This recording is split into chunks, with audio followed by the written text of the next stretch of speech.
Monday, share my God gang. Zelda. Hope you're all having a wonderful day. I was talking on live on my page earlier about stages of moving on from whatever the situation may be to another one, and how we tend to go through a different stage, but each stage has a different creates a different reaction to us with us, and how we can then move on to the next stage. And talking to these ladies, and I kind of realized myself that we always do this. We're always living in a stage. We're always on a constant shift from this stage,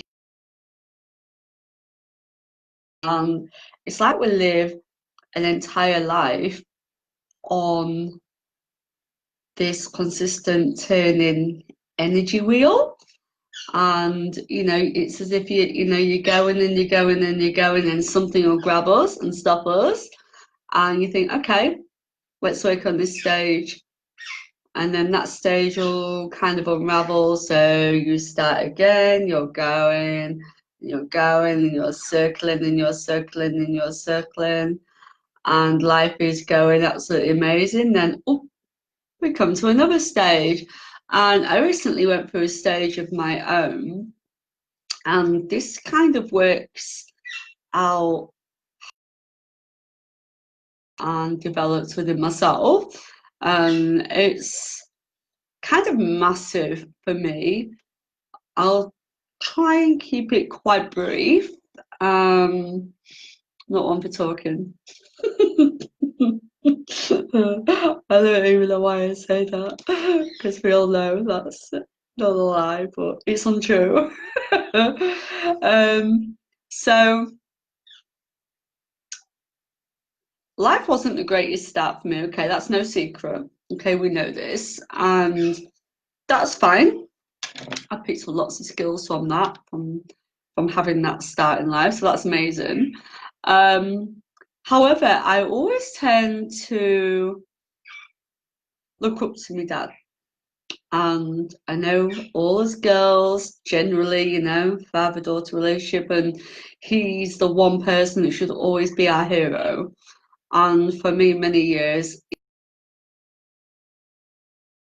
and doesn't seem to matter what I could see happening, it didn't seem to matter how awake I was to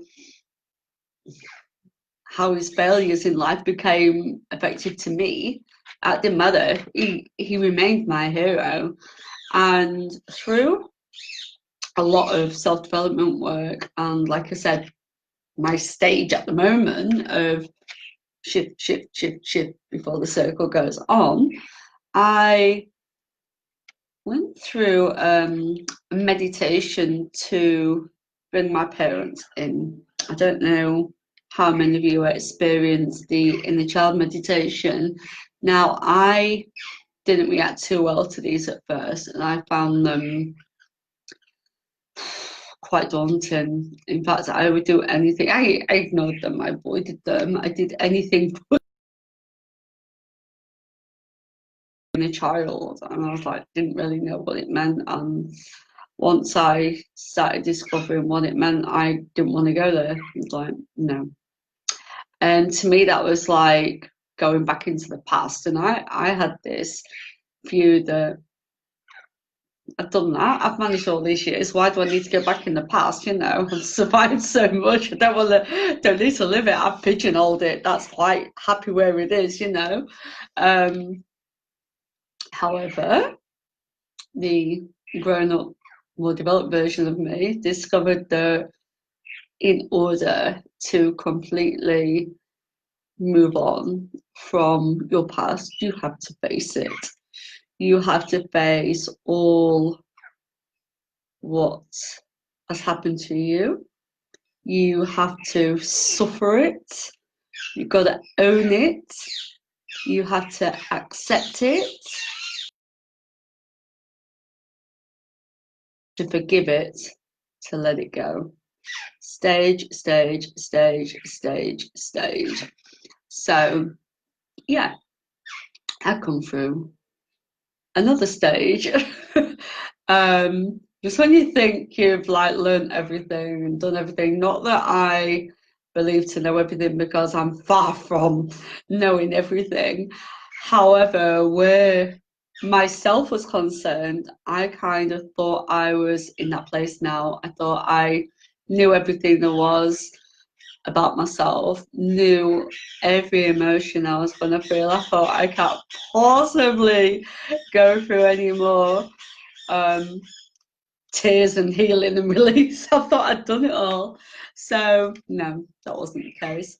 So I had this, I got used to doing it as a child. In fact, I do it every evening now. It's become a habit, and that's mental, because confrontational, and I avoided it, and I have learned to put myself in a happy place with it. Hence going through all these stages, which I just discussed. And for me, I brought my father off his pedestal. He no longer became my hero, and I would never in a million years think I would ever become that person. And having done this through meditation and getting myself to a stage of, okay, I don't need to hold him where I hold him anymore, I accepted that. So I thought, like everything, the universe has different answers for us. So here she comes and brings me my little eye opener, my little message from above. So I did not send my father a birthday message in May. Now he's 72.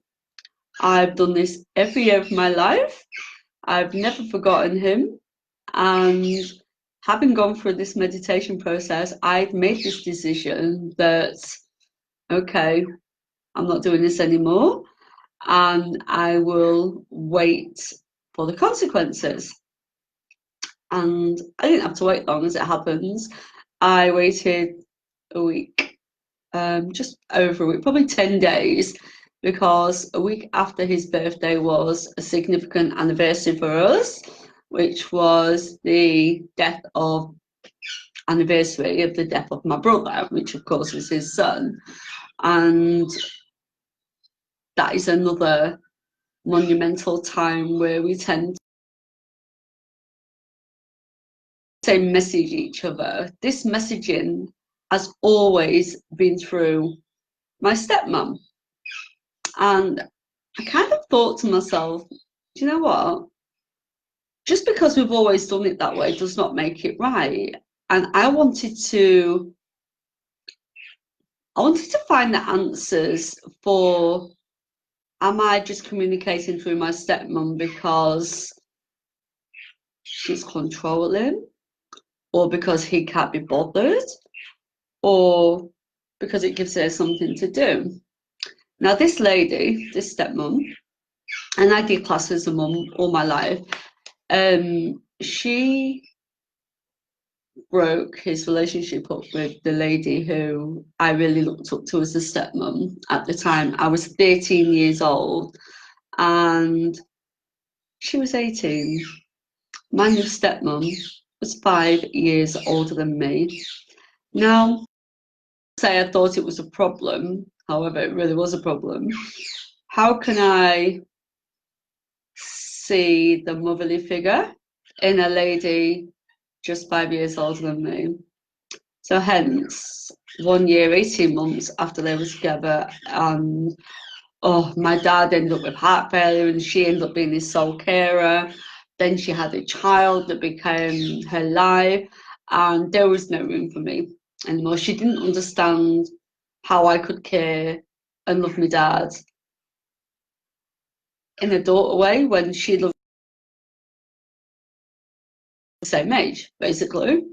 So that put a massive wedge. I left, and I left from one suffering place to another. I'd gone back to my mother's, and anyway, point is, they're still together.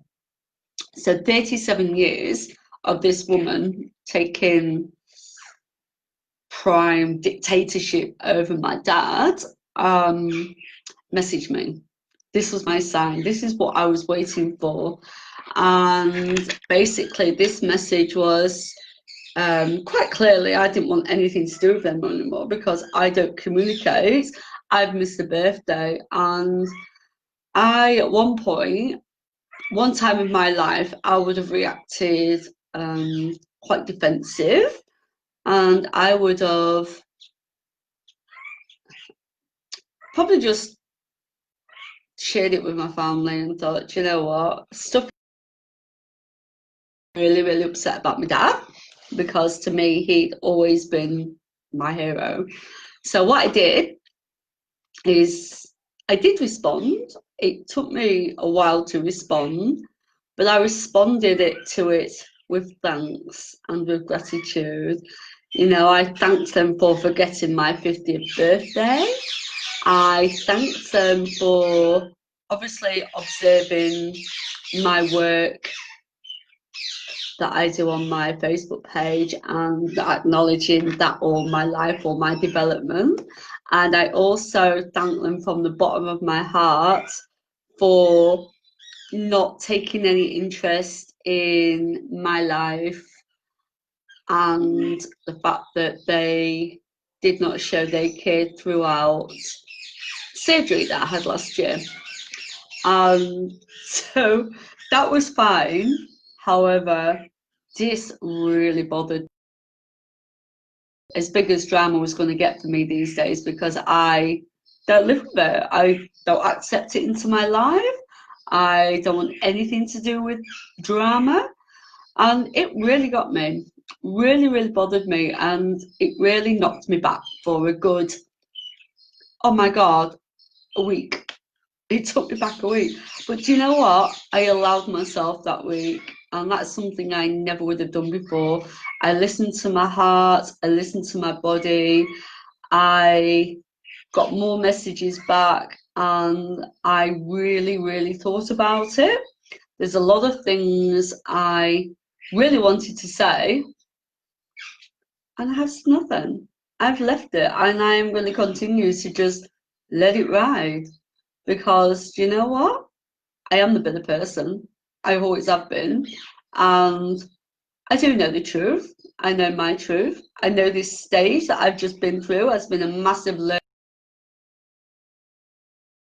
I'm very proud on where I am, who I am. I'm proud to live this stage. And I am amazed. So I just want to share with you that, you know, I know we're all light workers, and I know the universe works us all in mysterious ways, and we should trust her. You know, everything is still for a purpose. We are living our purpose. We are putting our trust in her. She's mine. Her, the universe, and she pays. She pays you back in kind. She pays you back in abundance. She's a beautiful source. And I definitely have my life in this human form. I owe it to her.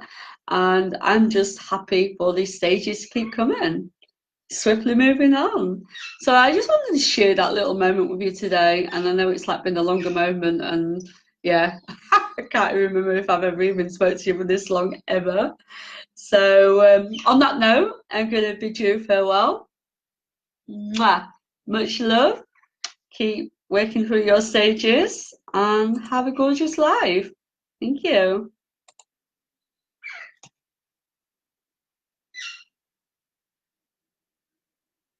I didn't know you was on, Sally.